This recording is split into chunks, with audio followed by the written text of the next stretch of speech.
exitosa. Estamos en el 95.5 de la FM y está con nosotros Fuad Kouri, Contralor General de la República. Y vamos a tratar de hacer, porque ya estamos al borde del fin del año, porque en realidad el Perú como que se acaba el 15, ¿no? El 15 de diciembre ya simplemente no se puede hacer nada en el Perú. Entonces vamos a aprovechar que estamos todavía, ¿no?, en estos días que son activos para hacer un balance que yo creo que es absolutamente necesario. Bienvenido, Fuad. Muchas gracias, Nicolás, por la invitación. Un saludo a todos los radioescuchas. Si tú pudieras resumir cuál es la situación de la lucha contra la corrupción en el Perú, ¿cómo sintetizarías en qué punto estamos? A ver, yo creo que el Perú ha crecido en la parte económica en forma importante. La economía de las regiones ha aumentado, el canon de los últimos 10 años ha aumentado, por lo tanto hay dinero. Han habido normas que han generado una descentralización positiva para el país. Sin embargo, esa descentralización no fue acompañada con una serie de reglas y normas para la transferencia de las funciones. Es ahí donde se origina el problema. Empezamos a entregar dinero a municipalidades y gobiernos regionales sin que ellos tengan las capacidades para poder administrar tantos cientos de millones. Claro, pero eso te plantea el problema de ineficiencia que se ha manifestado en la cantidad impresionante de dinero que se devuelve por presupuestos que no han sido ejecutados. Mal ejecutados, Nicolás. Pero eso es un lado. El otro problema es que parte de ese dinero terminó en la corrupción, es decir, terminó en enriquecimiento ilícito de los funcionarios, ¿no? Hay un análisis que hemos hecho que tiene que ver con la estrategia que tiene que seguir el país para enfrentar a la corrupción, y le hemos llamado los 7 ejes de la lucha contra la corrupción, y uno de ellos tiene que ver con la gestión pública. El primero obviamente es el liderazgo. El país tiene que ponerse de pie, las principales autoridades relacionadas con la lucha contra la corrupción, que tiene que ser el presidente de la República, el presidente del Congreso, el presidente del Poder Judicial, el fiscal de la Nación, el Contralor, el defensor del pueblo, por decir un grupo de 5 o 6, tienen que asumir el liderazgo, todos juntos. Cada uno asumir bien su trabajo, ese es uno. Luego tenemos que ver las normas, que hay una serie de normas que faltan. Te digo una solamente: cárcel efectiva. Ya, pero antes de las normas, tú dices, cada institución debe asumir su responsabilidad, pero tú tienes un problema sobre el que hemos hablado infinidad de veces. La Contraloría General de la República necesita tener plena autonomía y capacidad efectiva de control. ¿Cómo puedes ejercer ese efectivo control si los funcionarios que tienen que ejercer el control en los municipios y en las regiones son pagadas por los gobernadores y los alcaldes? La carta magna de los contralores en el mundo está escrita en la Declaración de Lima, y la Declaración de Lima solamente se refiere a que las contralorías del planeta Tierra tienen que ser autónomas e independientes. La Contraloría en el Perú y la que recibí en el año 2009 era una Contraloría en donde forma parte de un sistema nacional de control donde el personal, más de 4.000 personas, reportan a los alcaldes, gobiernos regionales y ministros. Por lo tanto, conseguimos en el 2000, inmediatamente cuando vimos que faltaba autonomía, pedimos una ley, se dio la ley, pero hubo una frase que catapultó la ley, que se puso que era la transferencia de esa persona era progresivo, y la progresión puede ser en 100 años, 200 años. Claro. Entonces ahí es donde yo creo que en la agenda pendiente, hay una agenda pendiente que tiene que ser discutida. Vamos a hacer un gran evento próximamente con los candidatos, vamos a hablar con ellos sobre el tema de la corrupción en un momento, y vamos a armar una agenda pendiente. Pero una de ellos es fortalecer la Contraloría. La gente cree que es trivial, pero una persona cuyo puesto es a plazo indeterminado, o es un CAS, y que trabaja por un alcalde en un departamento de control, obviamente. Claro, en el momento que el alcalde no le gusta, lo saca simplemente y se acabó. Ahora, pero un tema es la Contraloría, el otro es, por ejemplo, lo que hemos vivido con Julia Príncipe y la Procuraduría de Lavado de Activos. O sea, no puede ser que sea prácticamente personal de confianza el procurador. El procurador trabaja para el Estado, no trabaja para el gobierno, y si al gobierno no le gusta lo que hace el procurador, lo saca. Ahí entramos, Nicolás, al tema de la legislación. Hay que ver que hay que reestructurar en el Estado peruano con el propósito de hacer la lucha contra la corrupción un trabajo efectivo, que dé resultados, que sea rentable. Por ejemplo, nos hemos puesto a pensar si la Procuraduría tiene que pertenecer al Ejecutivo, o tiene que ser una entidad autónoma, o pertenecer a otra institución. Ese es uno. El tema de la autonomía de la Contraloría, el tema del Por ejemplo, tú sabes que el 70% de las obras realizadas por administración directa, y para que los amigos ciudadanos y nuestros radioescuchas nos entiendan, la administración directa es una modalidad de contratación en donde el alcalde se convierte en empresa constructora, ¿no? El gobierno regional construye puentes, hace carreteras, hace hospitales, crea postas de salud. ¿Cómo lo hace? O sea, se convierten en contratistas.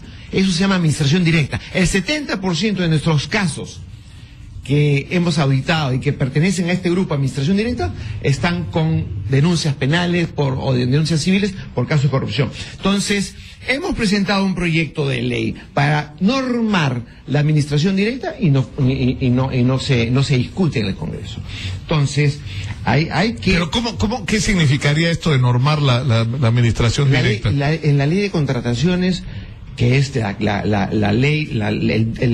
doctrina para contratar, para comprar, no incorpora las características que tiene que seguir un alcalde para efectos de... Pero no solamente hay problemas a ese nivel. El día lunes estuvo acá Daniel Urresti, y cuando yo le digo, oiga, usted anda criticando a Alan García y a Fujimori, que han gobernado 10 años, pero usted ya ha sido ministro de Interior, y eso significa que tiene que asumir la responsabilidad por la situación de la seguridad hoy. Y hay situaciones dramáticas, como por ejemplo la situación del armamento de los policías. Y él cuenta. Es decir, cuando yo llego al ministerio, dice, iban a comprar 3.000 pistolas, ¿no? Entonces dice, ¿cuánto es lo máximo que podemos comprar? 30.000. Entonces compremos 30.000. Pero empieza en ese momento un procedimiento tan engorroso, que al final todavía no se compran las pistolas. Peor ha pasado con el hospital de policía. Había un presupuesto asignado de 280 millones de soles, que creo que se va a devolver a fin de año porque no se ejecutó. A ver, o sea, ¿qué es lo que ocurre? O sea, porque él decía, hay dos tipos de funcionarios: el corrupto, que la hace larga para ver cómo puede coimear, y el que se muere de miedo de decidir porque le tiene miedo a los juicios y que es decente, ¿no? Pero al final el resultado es el mismo, que todo demora una eternidad, y en el caso que se hace muchas veces es al precio de la corrupción. Entonces, ¿cómo corregir eso? Porque no es solo un tema, o sea, de lo que estaba hablando Urresti era el Ministerio del Interior. Es importante distinguir entre la ineficiencia y la corrupción, pero ambas van de la mano. La ineficiencia es la madre de la corrupción, y ahora los funcionarios que tienen que asumir responsabilidades para ser funcionario público, para servir al país, uno tiene que tener, primero que nada, la conciencia tranquila y ser honrado. Y en ese sentido, el que nada debe, nada teme. Y aquel que es corrupto se va a cuidar tanto en los detalles para no ser ampallado, y me van a entender todos nuestros amigos, que van a tratar de dilatar, ver cómo se negocia. Entonces lo que hay que hacer es hacer una limpieza, Nicolás. Y tal como lo digo, hay que limpiar al sector público de toda esa gente corrupta. ¿Y cómo se hace? Acá no hay que inventar la pólvora, ya está. Los países desarrollados y países con niveles de corrupción bajos, como se han mencionado en las encuestas últimas, han tomado el tema de la corrupción como parte de la agenda política. Primer problema de un Estado, por ejemplo, en Singapur fue un problema serísimo, y se asumió la responsabilidad de eliminar la corrupción. ¿Cómo? Sancionando. El problema, Nicolás, que todos tenemos que entender, y a las autoridades que me escuchan, en la medida que no haya sanción, vamos a seguir siendo un país corrupto. No podemos hablar ahorita de la prevención, no podemos hablar de la ineficiencia, no, tenemos que empezar a sancionar, porque es la mejor medida preventiva, señores, amigos que me escuchan, es sancionar. Y lo otro es indignarse. No puede ser posible, Nicolás, que estemos tan afectados, tan envenenados por la corrupción, que andamos por la calle asumiendo que con tal que haga obra, que robe, pues, ¿no? Que robe, o que con tal que haga obra, que se violen los procedimientos. El sector público trabaja con el dinero tuyo, del amigo que me está escuchando, manejando su carro. Pero ¿cómo? Pero lo que tenemos es una enfermedad grave. O sea, la corrupción atraviesa. Fernando Sillones el otro día en Cádiz, yo lo he escuchado en privado decirlo, estaba simplemente apabullado con el nivel de corrupción que hay en todos los niveles y los estratos de la gestión pública. Todo está atravesado por la corrupción. Todo tiene un precio y todos lo aceptan como normal. El funcionario al cobrar y la persona que va a hacer el trámite de sacar un letrero, participar en una licitación, cualquier cosa tiene un precio. Para que me entiendan los ciudadanos de a pie, el problema de la corrupción no es que hayan varios funcionarios, o no es que haya falta de control, o no es que es un problema integral que tienen elementos de educación, tienen elementos de falta de decisión, tienen el elemento, por ejemplo, el elemento de construir un sector público ordenado. ¿Por qué no iniciamos una reingeniería en el Estado y vemos qué se tiene que hacer para mejorar los recursos humanos? ¿Por qué no incorporamos procesos buenos? Estamos con Fuad Curi, Contralor General de la República, que dice que hay que hacer una especie de limpieza del aparato del Estado de funcionarios corruptos. ¿Es correcto? Porque estamos es correcto. Invadidos de funcionarios corruptos. ¿Y por qué hemos llegado a ese nivel? Porque no nos hemos preocupado de hacer una gestión de contratación de personal, ¿no es cierto? Porque el sector público es una sola entidad, digamos, ¿no? Que tienen varias gerencias, varias instituciones. Pero el sector público es el sector público. Pero ¿cuál va a ser la clave? La existencia de funcionarios de control en todas las instituciones públicas que sean independientes, que reporten al Contralor General de la República, que sean pagados por la Contraloría General de la República, que tengan estabilidad en su función, y que sean la pesadilla de los funcionarios corruptos, porque se sabe, tú vas a un municipio, tú vas a un gobierno regional, tú vas a un ministerio, a una dependencia, y todo el mundo sabe quiénes son con los que se arregla. Es correcto, pero... O sea, no es un ministerio, pero todo el mundo acepta eso, y todo el mundo acepta... O sea, como contralor y como experto en temas de control, te voy a decir que el control no es la solución. La solución es contratar a personas y saber, como tú bien has mencionado, sabemos quiénes son. Entonces, cuando un ministro llega a su despacho, cuando un alcalde, un gobernador regional llega, tiene que saber quiénes son, tiene que averiguar quiénes son. Entonces, el sector público, el Congreso tiene que dar leyes, normas para iniciar una reforma, una reingeniería. Porque nosotros en el sector público, nosotros no podemos hacer una disminución de personal en cuanto a aquellas personas que ya tiraron la toalla, aquellos que jalan el carro para atrás. La limpieza pasa por analizar quiénes son corruptos y no. Ahora, para comenzar, ¿por qué no las entidades encargadas de la lucha contra la corrupción, que es el Ministerio Público y el Poder Judicial, por qué no nos juntamos y vemos esos 7.500, 8.000 funcionarios que hemos denunciado? Eso es una pregunta que yo quería hacerte precisamente, porque tú dices, hay que hacer una limpieza ya, pero eso comienza por determinar quiénes son. Yo me acuerdo cuando hemos empezado a hablar contigo de información de corrupción, y eran miles de casos. O sea, estábamos buscando casos emblemáticos y resulta que hay no decenas ni centenas, miles de procesos abiertos. ¿Qué ha pasado con esos miles de procesos? ¿Cuántos son? 7.000. 7.500 registrados al mes de octubre del 2015. 7.000 procesos en donde hay funcionarios denunciados solo por la vía penal. Tenemos otros 8.000 más o menos denunciados en el Poder Judicial en la parte civil. ¿Qué es lo que pasa? Tienes 15.000 funcionarios denunciados. 15.000 funcionarios que han cometido alguna falta grave, muy grave, o casos de corrupción y delitos muy graves como peculado. ¿Y qué pasa con esos funcionarios? ¿Siguen trabajando en el... Claro, siguen trabajando, pero primero lo que pasa es ahí donde yo quiero dar un mensaje positivo. El problema tiene solución. Simplemente tenemos que ponerlo en la mesa, tenemos que poner las cartas abiertas y decir qué falta. ¿Cuál es el problema? Porque todos los problemas tienen solución. Y lo que falta es la voluntad para solucionar el problema.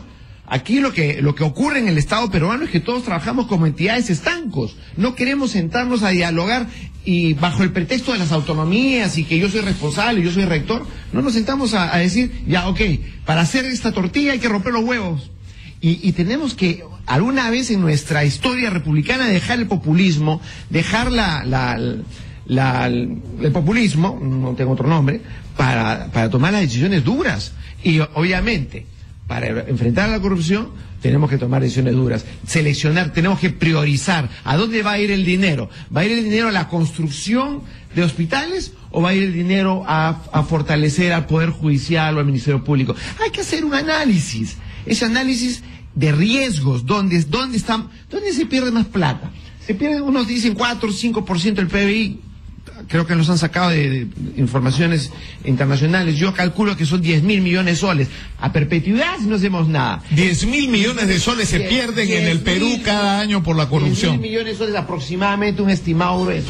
Más o menos no importa, los grandes números no se equivocan.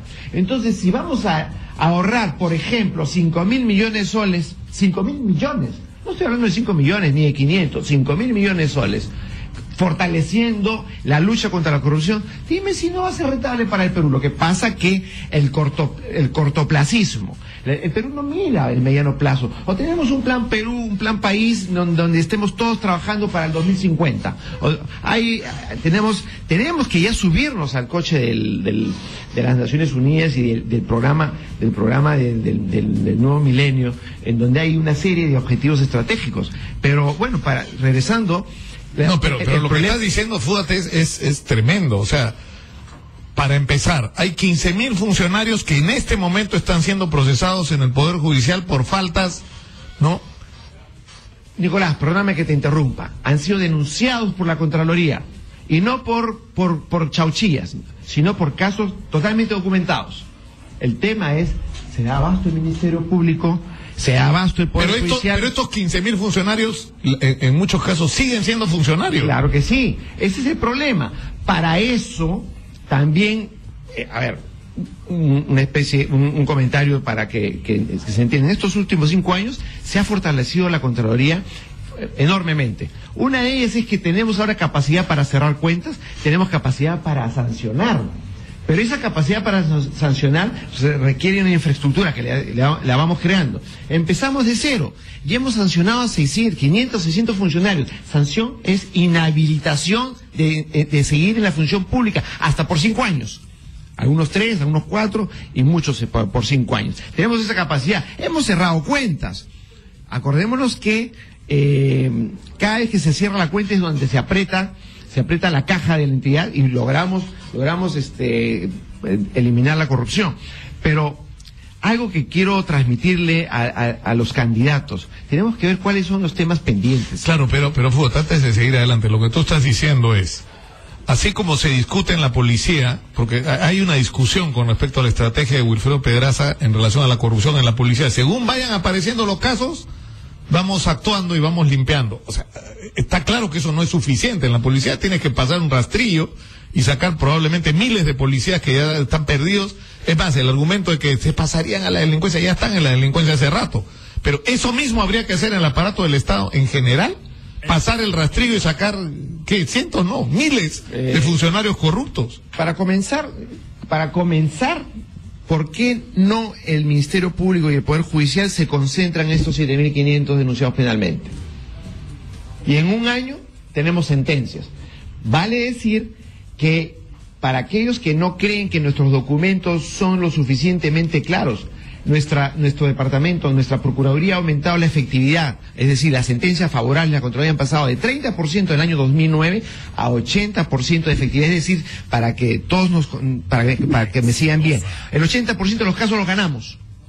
Pero el problema que encontramos también es que los jueces dictaban sentencias con penas suspendidas. O sea, eres corrupto, eres ladrón, estás sentenciado, pero te vas a tu casa con las valijas llenas. Con todo lo que te robaste. Eso cambió, porque te dan ¿no? Te hace un golpecito así en la oreja. Te jalan la oreja. Sí, no, pues no te robes, 100 millones, ahora anda para tu casa. Claro, y tienes 20 millones de soles debajo del colchón. Entonces, eso se eliminó. Pero sin embargo, aparentemente yo no entiendo. Un caso en Apurímac, en la Municipalidad Distrital de Talavera, el alcalde fue denunciado por colusión o peculado, no me acuerdo el delito exacto. Se le sentencia. Obviamente los documentos de la Contraloría eran evidentes que había robado. Pero el juez le dicta una sentencia de 4 años, pero se la cambia por servicios comunitarios, servicios comunitarios, ¿no? Entonces, estamos sacándole la vuelta a la ley. Otra vez, hay forma de enfrentar a la corrupción, hay que juntarnos. Yo te pido que vayamos a la pausa y regresemos para hablar no solamente de todo lo que hay que hacer, sino de algunos casos emblemáticos, como por ejemplo el caso de Ancash, el caso de Loreto, que va con una lentitud, ¿no? Que se pasan los meses y lo que da miedo es que esto termine como en muchas otras oportunidades en la prescripción. Claro. Pero también con respecto a la responsabilidad de los empresarios, porque, y eso lo vamos a hablar tras la pausa, ¿cuál es el siguiente paso en el caso Ancash? ¿Quiénes le pagaron comisiones ilegales a la mafia de César Álvarez? Uy, ahí empiezas a chocar con gente que según dicen pone presidentes en el Perú. Pero en fin, de eso vamos a hablar tras la pausa. Estamos con Fuad Cubri. Los corruptos. Estamos con Fuad Cubri, Contralor General de la República. Volvemos con él.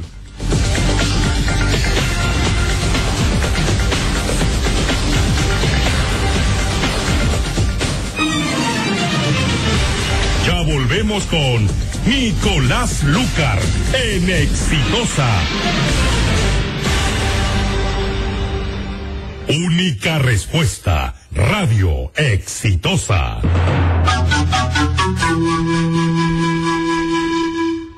Con Claro, llegó a Asia la tecnología más moderna. Fibra óptica directo a tu casa para que disfrutes de una alta velocidad sin depender del internet de tu playa. Pide ya tu 3 Play de Claro y disfruta en tu casa de playa de internet fijo de hasta 100 megas de velocidad, TV digital con 52 canales en HD y telefonía fija con 100 minutos multidestino. Todo por un increíble pago único de 489 soles por todo el año. Contrátalo llamando al 0800 00730. Claro, 10 años conectando al Perú.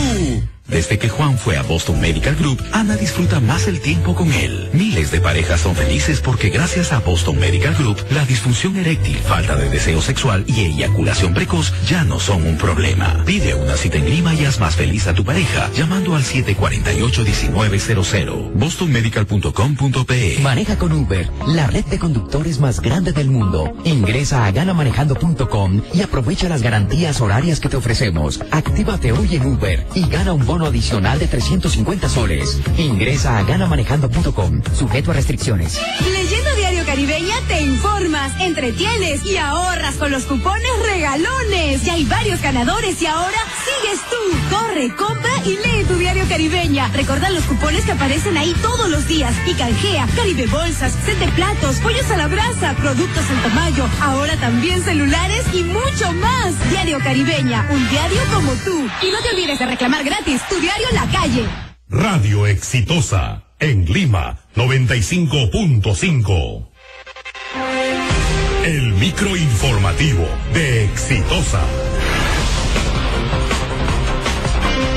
8:33, tenemos información en vivo con Mari Carmen García.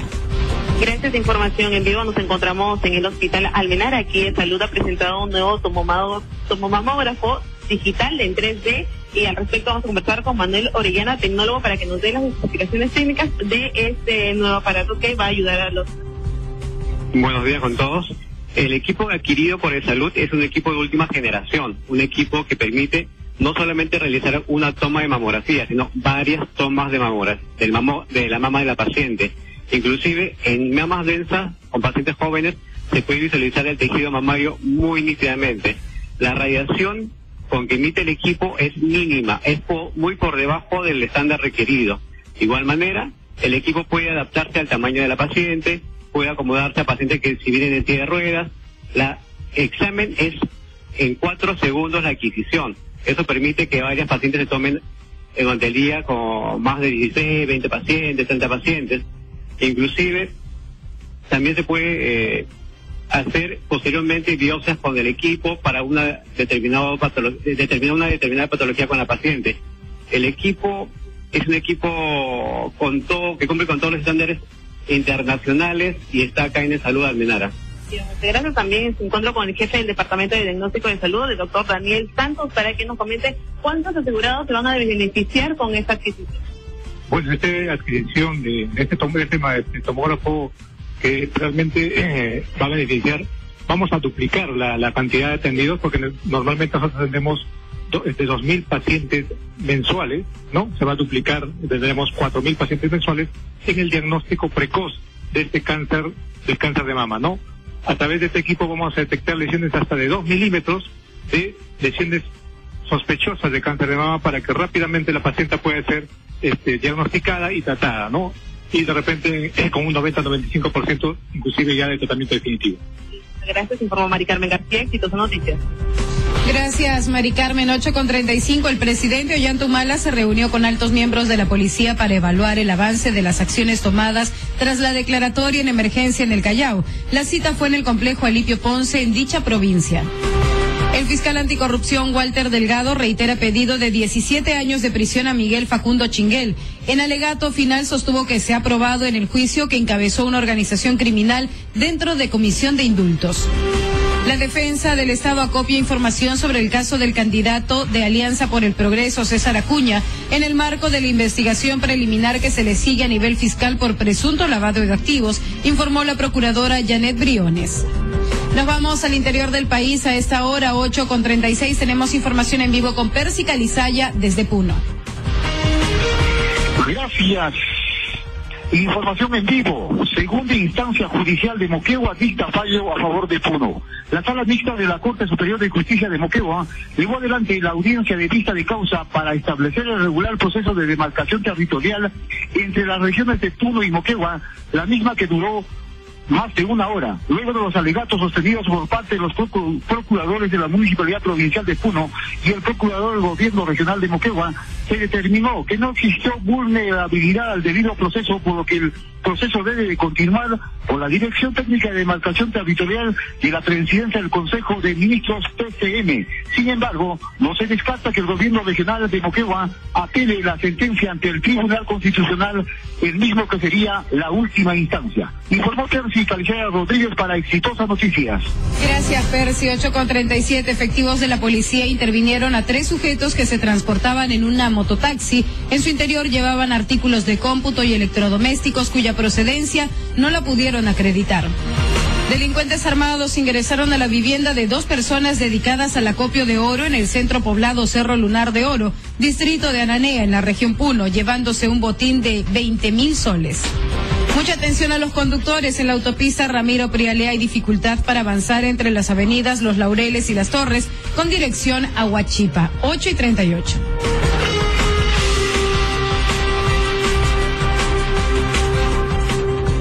Tú escuchas Radio Exitosa. Continuamos con Nicolás Lucar en Exitosa.